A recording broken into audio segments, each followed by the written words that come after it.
What's up, my 1111 YouTube friend? Part 2 of the Indy 650 build. So on the last video, we stopped at me doing the oil mods on the case. So after I did all that, I went ahead and washed the case again, blew everything out, made sure the case was 100% clean so I could put it back together. A lot of you commented on that video. Seems like a lot of you have been waiting for a video like this. And a lot of you commented that you agree with that modification definitely can't hurt and it should only help.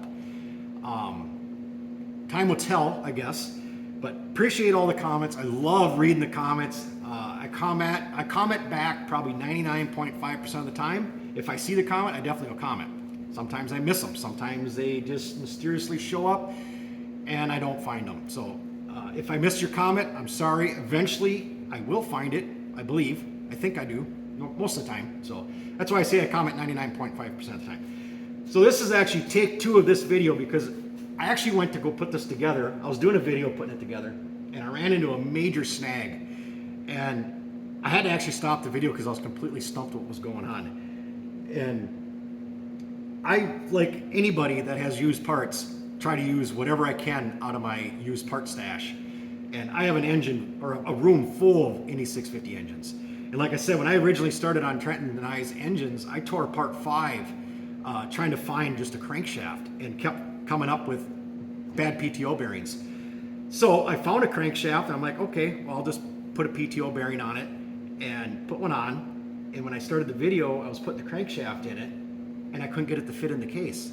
Like I would get it to drop in there, but I couldn't get it to rotate. Automatic, that's a red flag if the crankshaft won't rotate freely in the case. There's something clearly going on. So after some head scratching and looking, I finally figured out what was going on. Let me grab the crankshaft I was attempting to use and show you what happened. So it was on the PTO end, but this lobe here is actually walking off of the crank assembly. See that gap right there? That pin. So this lobe is actually coming off. See the gap between the rod and right there? That gap isn't supposed to be like that. See the gap right there and the middle one? That's what it's supposed to look like. That's how far this lobe has come off already. So when it was sitting in there, I couldn't rotate it because of this locating ring on this bearing was pushing the crankshaft the other way so hard that the crankshaft couldn't spin on the other end. And I never noticed when I took this motor apart. See this big rub mark down here? It was hitting the case on the other engine I took this out of. So that was, I'm guaranteed the demise of that other engine was because this crankshaft could not spin in that case freely at all. Crazy deal. I don't think I've ever seen it. I've heard of it. That's why they weld the pins on high performance 650s because they will do this or they'll go out of phase. When I did wet basement, they actually Loctited all my pins in when they pressed it together, and that's one guy's method now is they Loctite everything instead of welding them. It's a lot easier to resurface the crank if it's Loctited versus welded. So, yep, that's a bad deal there, but I'll keep the crank just for the parts because Northern Crankshaft told me, save all the cranks you can, he says, because one day I might not be able to get these parts to be able to fix people's cranks. He said, I'll be calling you, trying to buy your parts off of you so I can fix people's cranks. So I'll hang on to every crank I have. So let's go ahead and assemble this now. Now that I've explained something like that, that's a major thing to look for. And I would have never thought of looking for something like that. But now I know, and I'll add that to the list of things to check on a used part, or even when I'm rebuilding an engine, I'm just going to reuse the crank in there. I got to check to make sure that nothing's separating and coming apart like that. So let's get back to putting this thing together. I like to put a little grease, a little assembly grease into the end of the bearings. Smear a little bit on the outside edges, on them outer bearings that you can get that grease to. I like to use some cheap 2-stroke oil. I like to put it in all the bearings wherever I can get it to drizzle in. And I'll even put in more after this thing's together. It only helps the initial startup when your oil injection isn't quite working. It's still priming, so it's not putting any oil in the engine. I always start up with mixed gas, but this is for that initial startup before any of that stuff gets to those bearings. That way there's plenty of oil in everything. So when you put this crank in, you want to make sure these pins, these are the locating pins, in the bottom of the case half and the bottom half there's a hole for that pin to go into. So you want to make sure you got all them pins facing upwards when you go to put this in. Put the seal on, almost forgot the seal. Same thing, I already greased it from my initial assembly here that I started 15 minutes ago or so. But I do like to put a little bit of grease on the back side and in the side of that seal, just to make sure, you know, nothing happens to that seal on that first startup. So let's drop the crank in there. Right now I'm going to try and just kind of locate all the pins upwards. And I did find another good used crank, but I had to pull the PTO bearing off the one crank and install it onto this crank. It said I had 5 cranks back there and every one of them needed a PTO bearing. So that's when I came up with the conclusion. It's like, there's not enough oil out here, so whatever I can do here to help get more oil out there, it's got to improve the situation. So that's why I did what I did, just because of so many crankshafts I had that had, and they weren't burnt up, they were just loose on the crank. So let's go ahead and drop this in there now. So there's this locating ring right there. You just want to make sure you get your seal sitting in the seal groove over here correctly. And then I just lift up on the crank a little bit and I just make sure all these pins are facing straight up, because you will damage them.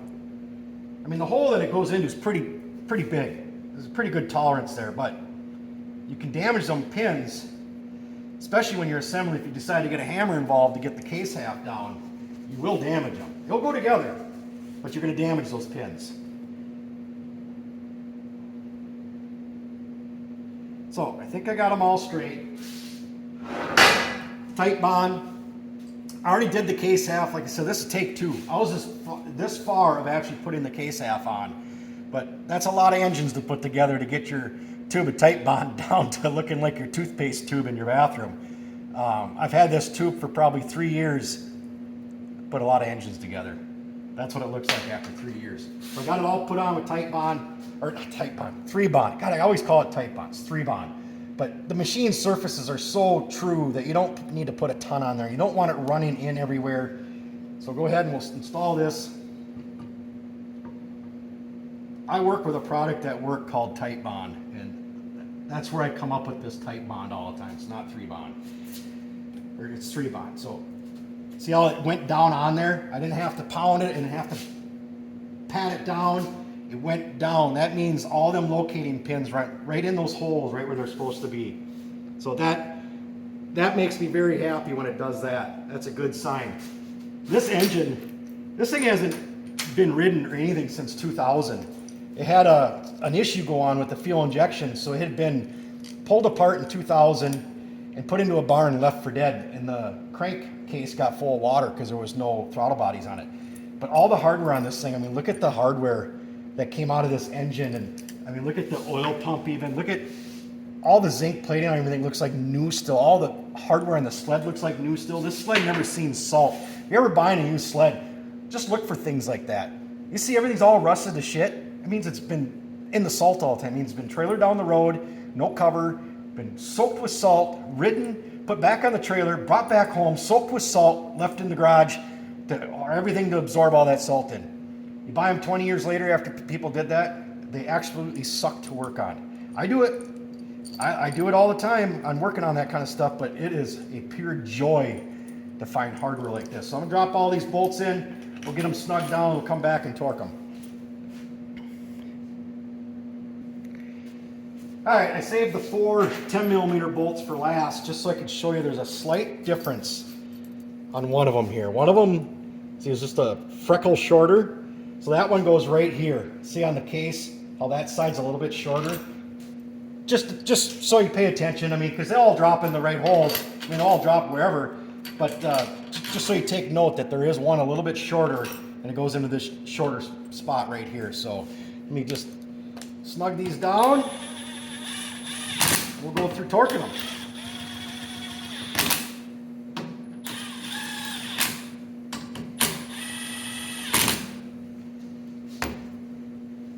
All right, we'll start with the 8mm bolts first. Torque on them is 18 foot-pounds.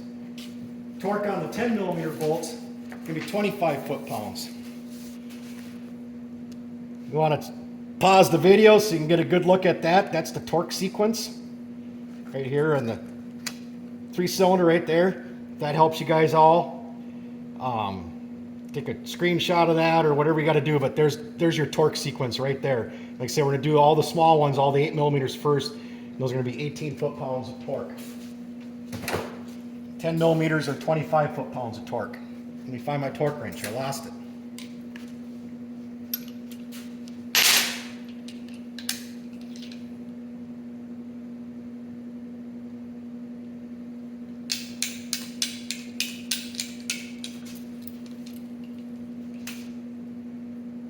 You'd think I'd have the sequence memorized by now, but I don't.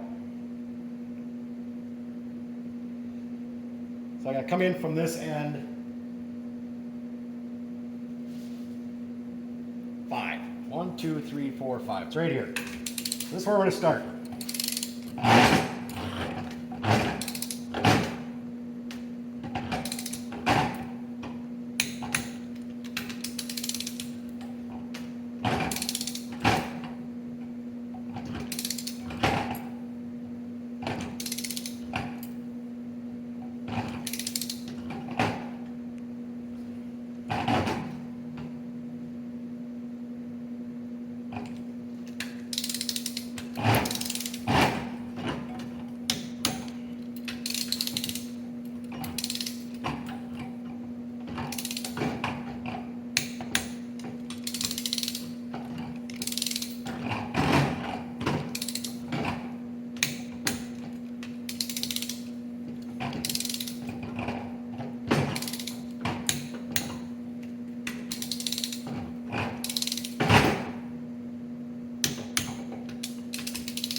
Alright, so I'm going to go around the pattern, and I'm going to go twice around. The second time is just to make sure everything clicks off right when you pull on it. You can go 3 times, whatever makes you feel like a badass or whatever makes you feel good. But I usually do twice. Unless somebody interrupts me, then I go 3 times because I usually end up missing something. So I'll go around the pattern and torque everything down, and then we'll move on to putting the stator and flywheel on. So I'll turn you back on when I get to that point. All right, let's go ahead and put the oil pump on. Some of the kits, if you only get an upper end kit, it's not going to come with a new O-ring for the oil pump. I actually had still one around here from another kit. So I like to put the new O-ring on. Like I said, an upper end kit will not come with this O-ring. It won't come with the gasket for here either. So just so you're aware, if you buy only an upper end kit, you're not going to get those two. So I get the drive in there. I like to put a little grease on the gear and on that pin right there. So again, this is just all for that initial startup. All helps. Stick that in there.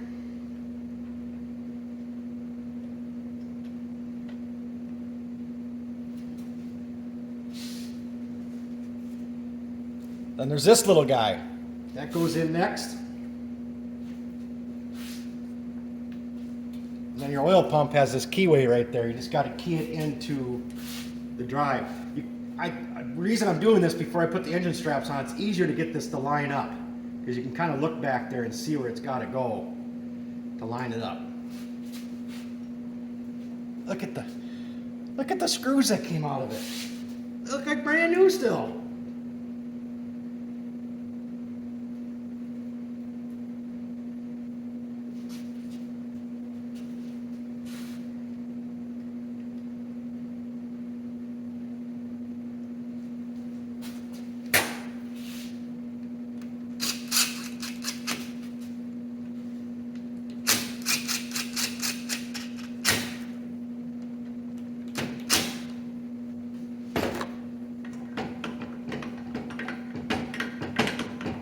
I always like to keep spinning this thing. Every time you add something on, it don't hurt to spin because if you got an issue, you know what you just put on has to be part of the issue. So I always like to spin that. All right, so the engine strap's on and we'll get it flipped back over.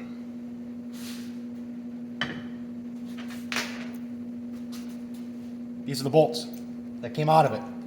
Amazingly clean. Absolutely amazing.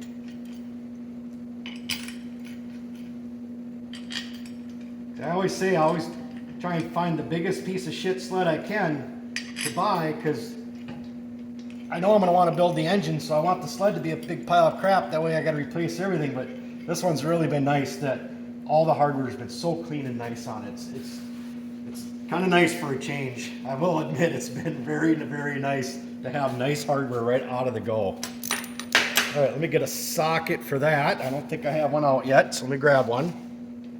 I'm surprised I don't have one out. I've already done one of these. You'd think I would have one out.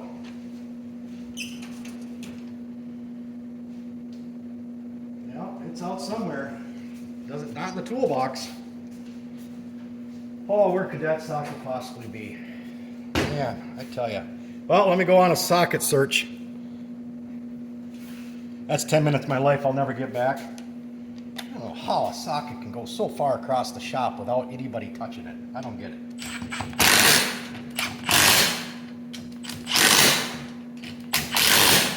That's what I like to call tight.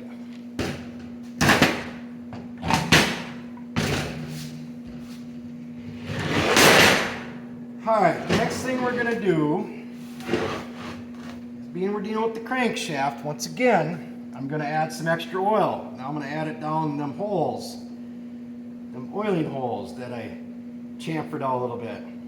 Oh, these things smoke like a dickens when you start them up, when you do all this oiling to them. But they sure like it. The engine sure appreciates it.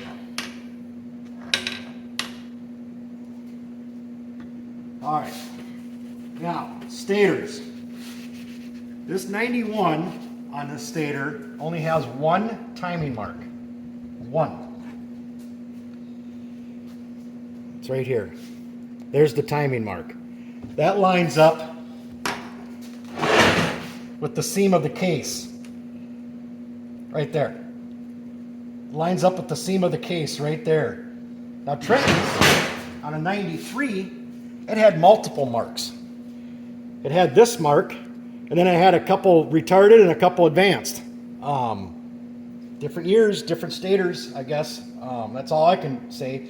So if you're taking yours apart, I checked this before I took it apart, and I noticed that that mark was lined up with the case seam. But what I have done in the past, if I couldn't find a definite spot where it was lined up to, I'll take a chisel and I'll just hit the stator onto the case somewhere. That way when I go put it back together, I know to line up my chisel mark.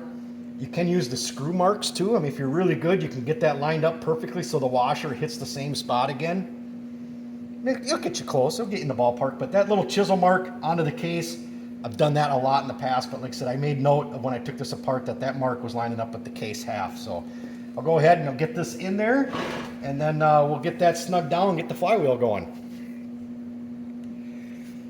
Okay, so I got the stator in there.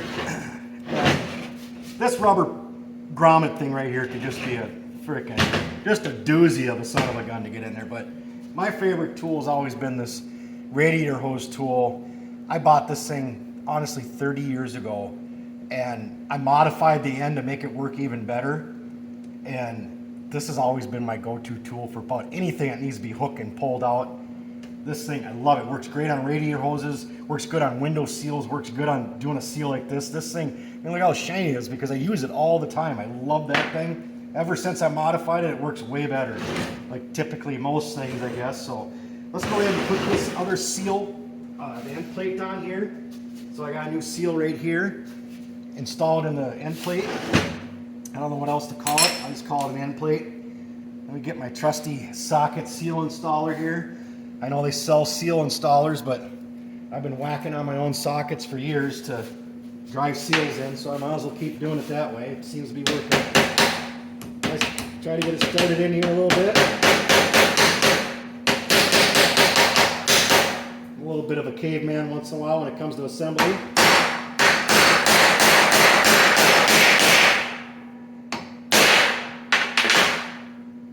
Drive it in.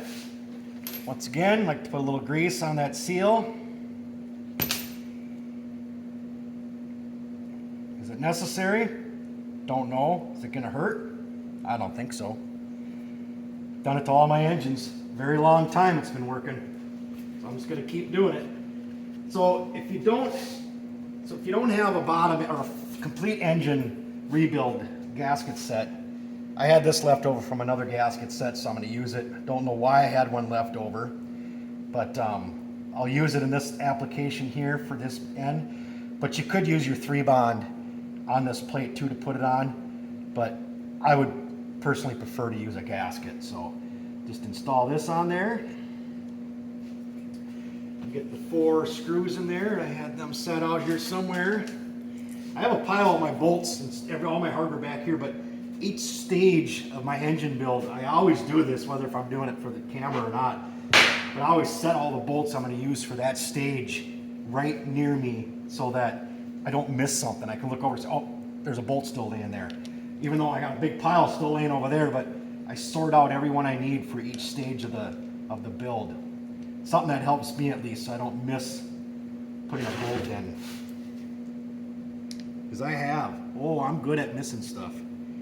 My famous thing is to put the recoil on before I put the starter hub on. I don't know how many times I've done that. I get so excited that the engine's almost done because the recoil is like the last thing I put on. But I always forget to put the starter hub right before that last part. Always. I don't know why I always forget.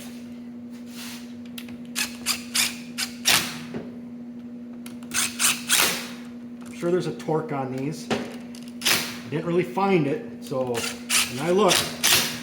So I'm just going with snug is tight. Because it just holds the gasket in there in the seal. So snug is tight as far as I'm concerned on that one. So I think that is about as far as we need to run with that. I could show you putting the coils on, but that's pretty straightforward. Coils go on like this, but if you took them off and you didn't take pictures, the plugs go to the back like this and they straddle that. They go like that, so that's going to be your coils. But I'm going to wait on doing the coils though. I mean, because I want to get the cylinders on first. I don't want the coils being in the way. So the next step is going to be, let me slide my flywheel on. That was the other thing I wanted to do on this portion of my build. Where did I put my flywheel at? God, I just keep losing stuff in this video. Flywheel was sitting right here 20 minutes ago. Well, let me look around for the flywheel. I probably walked and set it somewhere. Give me about 5 minutes. Right where I left it. Sitting on the sled right behind the camera here. So let's go ahead and wiggle the flywheel on there.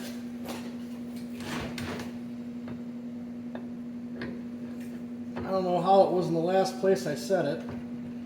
That's kind of weird.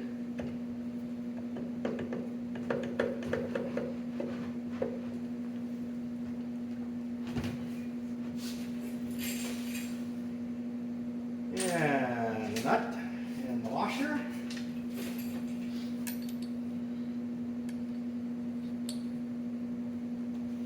And I know it has to thread on further, but what I'm going to do is I want to mark this. And this mark always reminds me that I need to tighten this up once I put the cylinders on. Then I'll go ahead and tighten this up, and then that mark won't usually line up. So that's just a reminder for me. Once I get the cylinders on, I'll do the rope down the cylinder deal. I'll tighten that up. That'll be torqued. So we'll go through checking the piston to cylinder wall clearance, ring clearance, and we'll assemble some cylinders and stuff in the next video. So I think that's about all for now. Just a recap on the torque: 8mm bolts, 17 to 18 foot-pounds of torque. The 10mm bolts, the larger bolts, are 25 foot-pounds of torque on those. And I showed you the torque pattern. Here, I'll show you again, just in case you didn't get it the first time. Get ready. Here comes the torque pattern. Right there. There's your torque pattern. And so yeah, the next video we'll put some more stuff on it, and it might be close to complete. Let me give you a little preview of what we got going on behind the camera here. Trenton's been working feverishly on skids, chain cases, putting tracks back in. Here's Project Unsure. Like I said, Trenton's been working on that one this afternoon, getting things back together. Here's Project Saving It. Haven't got a lot done on mine, but like again, when I'm talking about clean hardware, look at all the bolts and just everything about this sled is so clean because it sat for so long. I even sent out some pictures of this last night, and they're all like, "Hey, you idiot! It's just a balloon string. See the string on the around the brake line here?